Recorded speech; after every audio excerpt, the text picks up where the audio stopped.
अपने हाथों को उठाओ, जितना वचन आज मैं सुनूं, ऊंची आवाज से बोलो, जितना वचन आज मैं सुनूं 100 गुना फलों को लेके आऊं। अंधकार की शक्तियां इन वचनों को चुरा ना सके। तेरा वचन आज मेरी जिंदगी में घर करे, मैं फल लेके आऊं परमेश्वर। ऊंची आवाज में बोलो, मैं फल लेके आऊं। ये वचन मुझे सेम न रहने दे।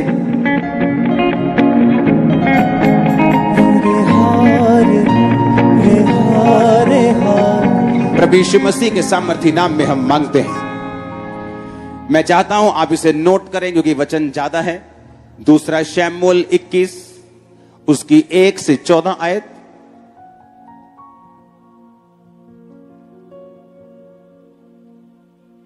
मत्ती 9 उसकी 32 और 33 आयत, उत्पत्ति 14 उसकी 17 से 20 आयत, मत्ती 23 उसकी 33 आयत, पहला कुरिन्थिया 16 उसकी 1 से 3 आयत, प्रेरितों के काम 13 उसकी 2 आयत, प्रेरितों के काम 4 उसकी 32 से 37 आयत।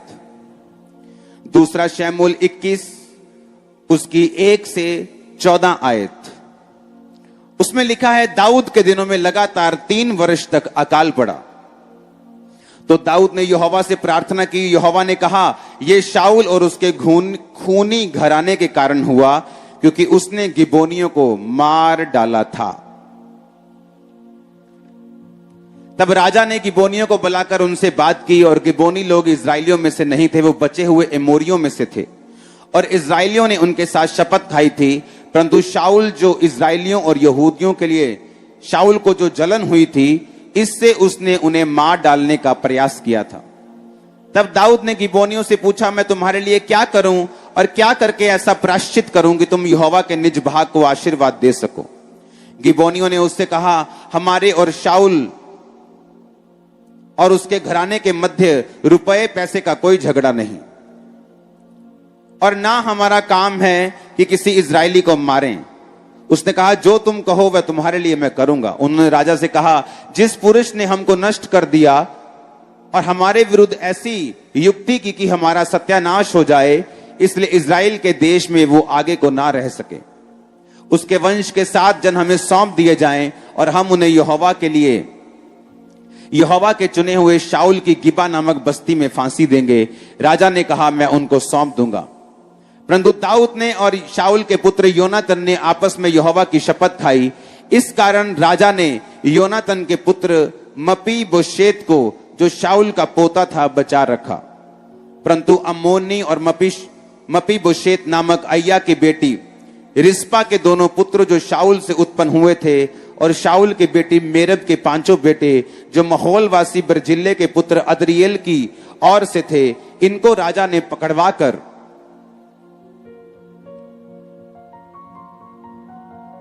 गिबोनियों के हाथ सौंप दिया, और उन्होंने उन्हें पहाड़ पर यहोवा के सामने फांसी दी, और 7 एक साथ नष्ट हुए। उनका मार डाला जाना कटनी के पहले दिनों में, अर्थात जौ की कटनी के आरंभ में हुआ। तब अय्या की बेटी रिस्पा ने टाट लेकर कटनी के आरंभ से लेकर जब तक आकाश से उन पर वर्षा ना हुई, तब तक चट्टान पर उसे अपने नीचे बिछाई रही। उसने ना तो आकाश के पक्षियों को, ना रात में बनेले पशुओं को उन्हें छूने दिया। जब अय्या की बेटी शाऊल की रखेल रिस्पा ने इस बात का सुसमाचार दाऊद को दिया, तब दाऊद ने जाकर शाऊल और उसके पुत्र योनातन की हड्डियों को गिलादी या बेश के लोगों से ले लिया, जिन्होंने उन्हें बेतशान के उस चौक से चुरा लिया था, जहां पलिश्तियों ने उन्हें उस दिन टांगा था। तब उन्होंने शाऊल को गिलबो पहाड़ पर मार डाला था। वह वहां से शाऊल और उसके पुत्र योनातन की हड्डियों को ले आए, और फांसी पाए हुओं की हड्डियां भी इकट्ठी की गईं। तब शाऊल और उसके पुत्र योनातन की हड्डियां बिन्यामीन के देश के जेलों में शाऊल के पिता कीश के कब्रिस्तान में गाड़ी गई, और दाऊद की सब आज्ञाओं के अनुसार काम हुआ। उसके बाद परमेश्वर ने देश के लिए की गई प्रार्थना सुन ली। अब ध्यान से मेरी बात सुनना। दाऊद के टाइम में अकाल पड़ गया। जब 1 साल अकाल पड़ा, उन्होंने कहा ठीक है, इसका कोई रीजन होगा, हो जाता है कई बार बारिश कम होती। दूसरे साल भी अकाल पड़ गया कि ठीक है, होगा रीजन कोई। कि बारिश पड़ गई, और तीसरे साल भी अकाल पड़ा। तो उन्होंने कहा होगा कोई रीजन कि बारिश पड़ी। और बाइबल कहती है कि जब 3 साल अकाल पड़ता रहा तो दाऊद ने कहा नहीं, इसका कारण फिजिकल नहीं, इसका कारण स्पिरिचुअल है, ये आत्मिक कारण है, ये शारीरिक कारण नहीं। एक बात मैं आपको बताना चाहता हूं, इस दुनिया में जो भी अभी हो रहा है इसका एक स्पिरिचुअल कारण है। बाइबल कहती है दानियल जब प्रार्थना कर रहा था और उसने मन में धार लिया कि मैं 21 दिन फास्टिंग के साथ प्रार्थना करूंगा, और बाइबल कहती पहले ही दिन जब स्वर्गदूत उसको 21वें दिन आके मिला तो उसने कहा, स्वर्गदूत ने, जब पहले दिन तूने अपना मन लगाया था और अपने आप को दीन किया था ना, तो मैं, ए लड़के सीधा होके बैठ, सीधा होके बैठ, ए तू सीधा होके बैठ, चल सीधा होके बैठ, सीधा होके बैठ, चलो। उसने कहा पहले दिन, अपने पड़ोसी को बोलो कौन से दिन, कौन से दिन, पहले दिन। बाइबल कहती पहले ही दिन दूत ने कहा मैं उतर गया था और परमेश्वर ने मुझसे कहा कि देख दानियल प्रार्थना कर रहा है, इसका उत्तर लेके जा। और बाइबल कहती है पहले दिन वो आया और रास्ते में शैतान ने उसे पकड़ लिया, और दानियल को आके 21वें दिन वो बता रहा है कि मैं जब आया तो फारस का प्रधान, ये प्रधान मुझे घेरे रहा। अब वो प्रधान कोई शारीरिक नहीं था, वो आत्मिक था। उसने कहा अब मैं तेरे साथ बात करके तुझे आशीष देके चला जाऊंगा, और उसके बाद मिकाइल दूत के साथ मैं लड़ूंगा।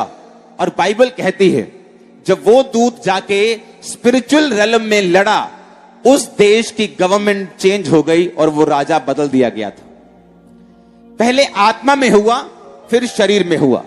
दाऊद को मालूम था, आत्मिक लोगों को मालूम होता है। जो शारीरिक लोग हैं वो क्या सोचते हैं, अच्छा इस बार बारिश कम आई, अच्छा इस बार मेरे परिवार के साथ ऐसा हो गया, ओ इस बार मेरे घर में बरकत नहीं रही, ओ इस बार कुछ ऐसा फलाना ढिमकाना मेरे साथ हो गया। लेकिन जो आत्मिक लोग हैं वो इसे शारीरिक रूप में नहीं लेते। उन्हें मालूम होता है कि कुछ ना कुछ इसके पीछे आत्मिक कारण है और हमें उस कारण को ढूंढने की जरूरत है। और दाऊद ने क्या किया, उसे मालूम था कि 3 साल बारिश नहीं हुई, ये कोई बारिश का चक्कर नहीं है, इसका आत्मिक रीजन है। जब उसने परमेश्वर के सामने गया तो प्रभु से कहा परमेश्वर ऐसा क्यों हो रहा है हमारे साथ, हमारी फसलें नहीं हो रही, हमारे लोग भूखे मर रहे हैं, इकोनॉमी डाउन हो रही। परमेश्वर ने कहा गिबोनियों के साथ इस्राएलियों ने वाचा बांधी थी कि हम तुम्हें कभी नहीं मारेंगे, लेकिन शाऊल ने वाचा को तोड़ दिया और गिबोनियों को मार डालने का यत्न किया, इसलिए उस खूनी घराने के कारण मैं तुम्हारे ऊपर अकाल को भेज रहा हूं।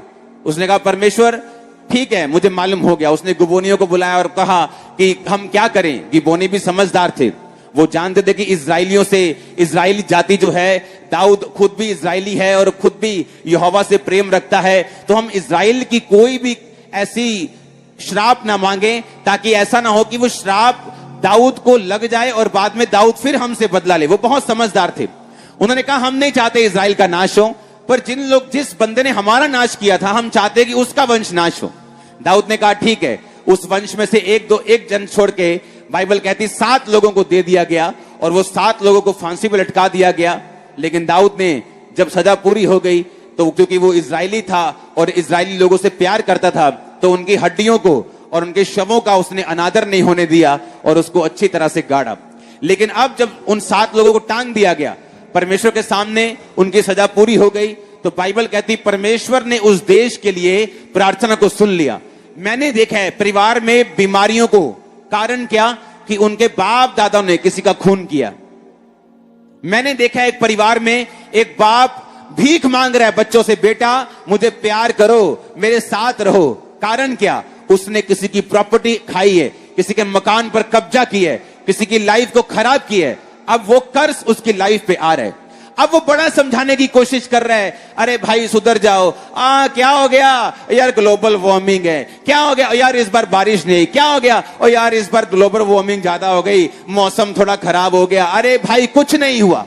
बाइबल कहती परमेश्वर ही बारिश को देने वाला, बारिश को बांधने वाला, वो खोलने वाला, बंद करने वाला, रिलीज करने वाला। ओ आपका आमीन ऊंचा होना चाहिए चर्च। हालेलुया। वही सब कुछ करने वाला है। आत्मिक लोग इस बात को समझते हैं। पौलुस के शरीर पे एक दुख आया, परमेश्वर के सामने गया, प्रभु ये क्यों है, ये क्यों है, ये क्यों है। परमेश्वर ने कहा पौलुस मैंने तुमको स्वर्ग दिखाया है, तुमको भेद की बातें दी जो तू बाइबल में लिख नहीं सकता, ऐसे भेद तुम्हें दिए। तुम घमंड में ना आ जाओ, मैंने तुम्हें एक कांटा चुभोया है, मेरा फजल तुम्हारे लिए काफी, मेरी सामर्थ निर्बलता में सिद्ध होती।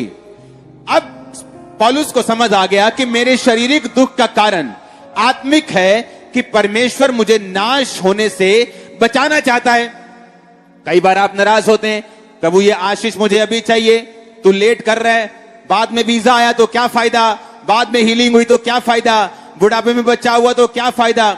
लेकिन परमेश्वर को मालूम है कि उसने आपके लिए क्या, कब और कितना सोचा हुआ है।